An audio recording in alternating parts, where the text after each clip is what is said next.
阿姨。现在是2月2号星期一早上11点左右，目前只有我自己一个人在家。刚刚早上吃完早餐，先做家事整理家里，现在就是我开始要做自己的事情的时间。今天呢，因为是2月的刚开始，所以我今天要在我的子弹笔记上面增加我这个月目前已经规划好要做的事情，以及我今天要做的事情。我上礼拜已经趁一个空档，先把这个月的格式画好了。这是这个月的起始的页面，就是用这个视觉化的形式力。然后旁边我待会会想一下我这个月想要达成的目标，以及要在这个月完成的事情。目前每一周的行程部分就还是空白的，我等一下要把它们加进去，这样子。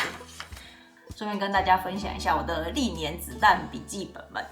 我买的都是 Rhodia 这个品牌出的 Go Book 系列，这个系列它是专门给子弹笔记使用者的，所以它里面是有特殊的设计。再来就是它的纸质，我觉得真的很好，很好写，然后很不容易透过去，然后设计也蛮简约的，所以我基本上就是一直用它。我是从2023年中开始写，2023、2024、2025，然后2026，我就不小心又买了一样的颜色，可能明年会想说再来换一个颜色这样。我写子弹笔记有一段时间了嘛，最刚开始是凯推荐我的，就是他看了发明子弹笔记的人他写的《子弹思考整理术》这本书，他就觉得对他有很大的启发，然后他也开始写子弹笔记。后来呢，我就也读了那本书之后，也开始子弹笔记。那其中有一个蛮吸引我的点，他提到的就是我们的大脑每一天会有很多的想法、感受，或者是我们要做的待办事项，各种的东西。然后这些资讯呢，它会让我们的思绪变得混乱，以至于我们没有办法好好的善用这些资讯。所以他讲到子弹笔记有一个很重要的功能，就是让大脑减压。我觉得这个词对我来说还蛮有画面的。当你有任何想法的时候，你就可以把它写下来。你有想到有一个待办事项要做，你就把它写下来。当你想到有一个工作的灵感，你就可以把它写下来。当你听到某个人跟你讲的一个很有意义的话，或者是一个很重要的资讯，你也可以把它写下来。子弹笔记就因为它的格式非常的简单，就可以让你很无脑的快速的完成这件事情，进而可以把你大脑的压力这样子把它释放出来。这是子弹笔记对我来说还蛮有帮助的一件事情，特别当我有蛮多事情要做的时候，我都会先用子弹笔记把我要做的事情都先列出来。我就是想到就先把它写下来，就可以让我的大脑不用再思考这件事情。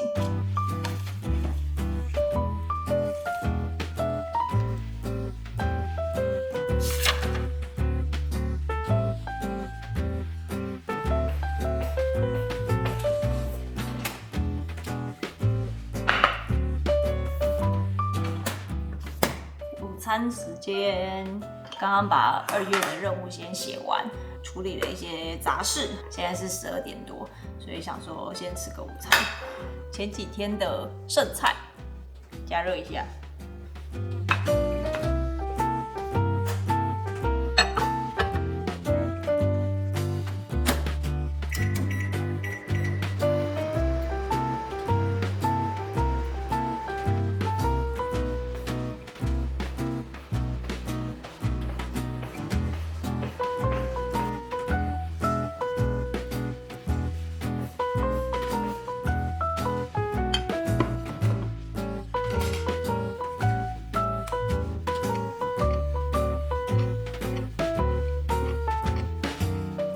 刚刚吃完午餐，现在想说来折个衣服，转换一下，等一下再继续工作。我刚刚前面不是有把我写的前几本子弹笔记翻出来嘛，就想说来看一下我第一本子弹笔记都写了什么东西，然后就意外发现我当初在读《子弹思考整理术》这本书的时候，那时候我有写了1页的读书笔记。就是把我觉得比较重点的部分记录下来，这样子。其中有一句话当时蛮打中我的，就是忙碌不代表有生产力。今天再次看到这句话的时候，我觉得对我自己来说也是一个蛮好的提醒。我觉得身为家里有小孩的爸妈，就我们的生活是毋庸置疑非常忙碌的，但同时我们自己原本的角色，还有我们自己本身是一个什么样的人，其实并不会因为我们成为父母而突然改变，就只是优先次序会有一些不一样。所以当我们成为父母之后，我们还是有很多我们想要做的事情，然后我们想要挑战的，我们想要发展的事情。那我觉得时间规划就是一个还蛮重要的练习，就是怎么取舍这件事情是不是重要的这样。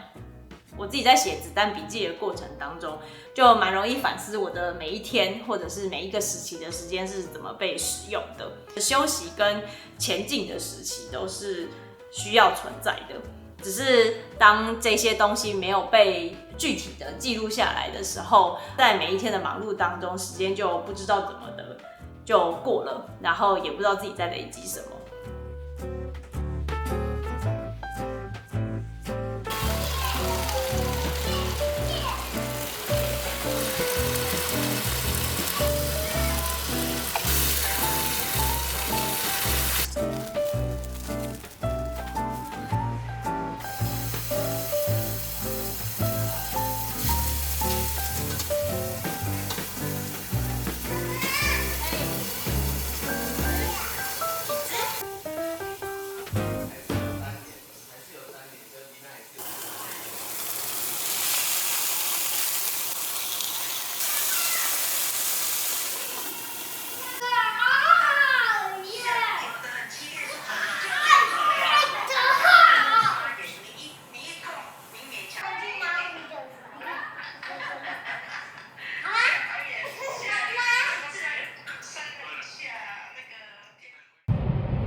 今天是诊所上班日，我正在前往诊所的路上。今天预计应该会有一些工作的空档，可以记录一点点工作的片段给大家看。那我们就待会见。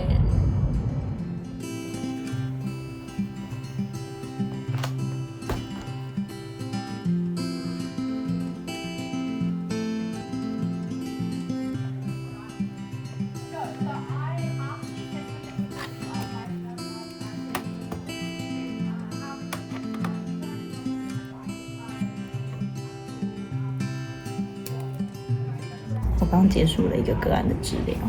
然后现在是我的行政时间。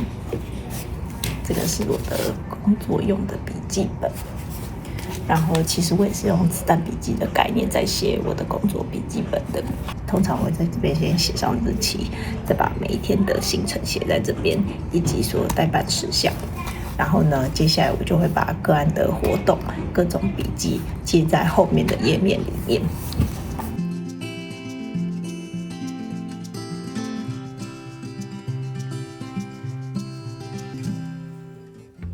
我现在就是先把区块先写好，就是日期，然后这边是笔记区，然后这3天的工作的日期，然后再把我这一周有预约个案的时间写在这里。等一下就会把他们的名字写在这边，然后我的待办事项就会都会列在右边这边，就对应到每个日期。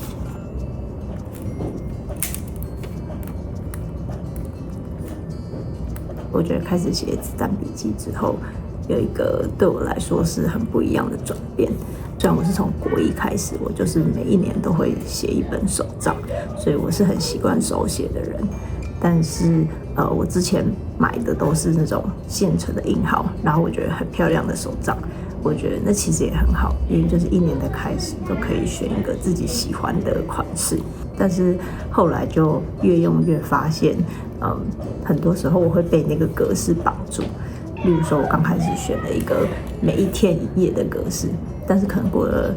1个月之后，我就发现其实我没有那么多东西需要记录。后来我发现子弹笔记的好处就是你一直都可以有新的开始，因为你就是用到哪写到哪。我觉得这种弹性对我来说是蛮符合我现在的需求的。就不管是我生活上面用的那本蓝色的，或者是我工作上面的，就是我都不会需要被格式绑住，不会被规定说我这个东西只能写几页。所以我觉得这也是我很喜欢子弹笔记的原因。对，虽然刚开始需要习惯一下，但我觉得使用久了之后就会发现，其实这个流程反而会让我记录下来的东西对我来说是更有意义的。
今天是星期五，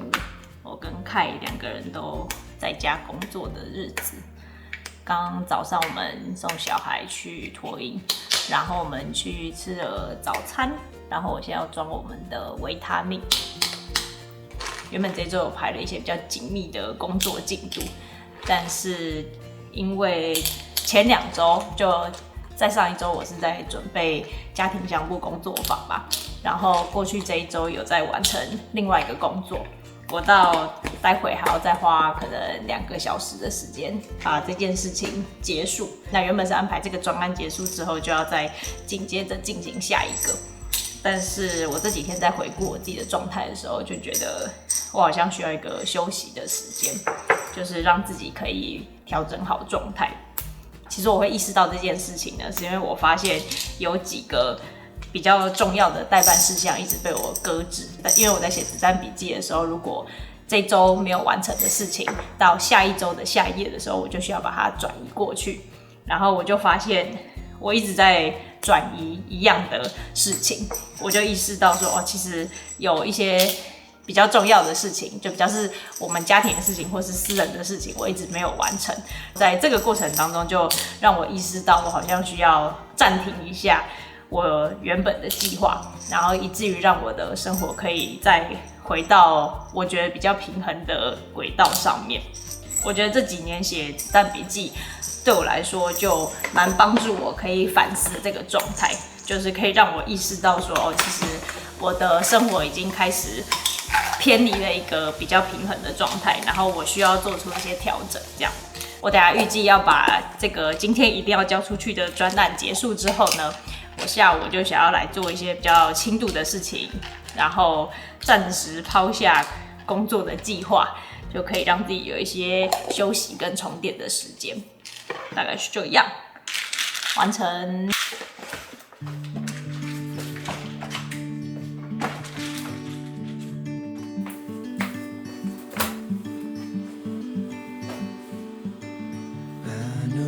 Place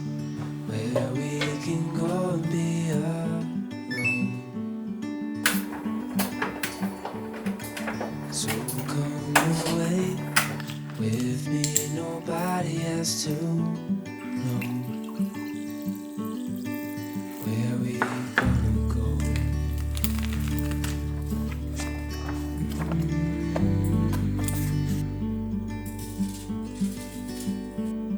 I was just calling to see if you're free to run away with me, to run away with me. Don't tell your friends, we'll let them know we're safe later on. The road's calling, sun on our skin, sleeping under stars when it's gone. I was just calling to see if you're free to run away with me. To run away with me. To run away with me. To run away.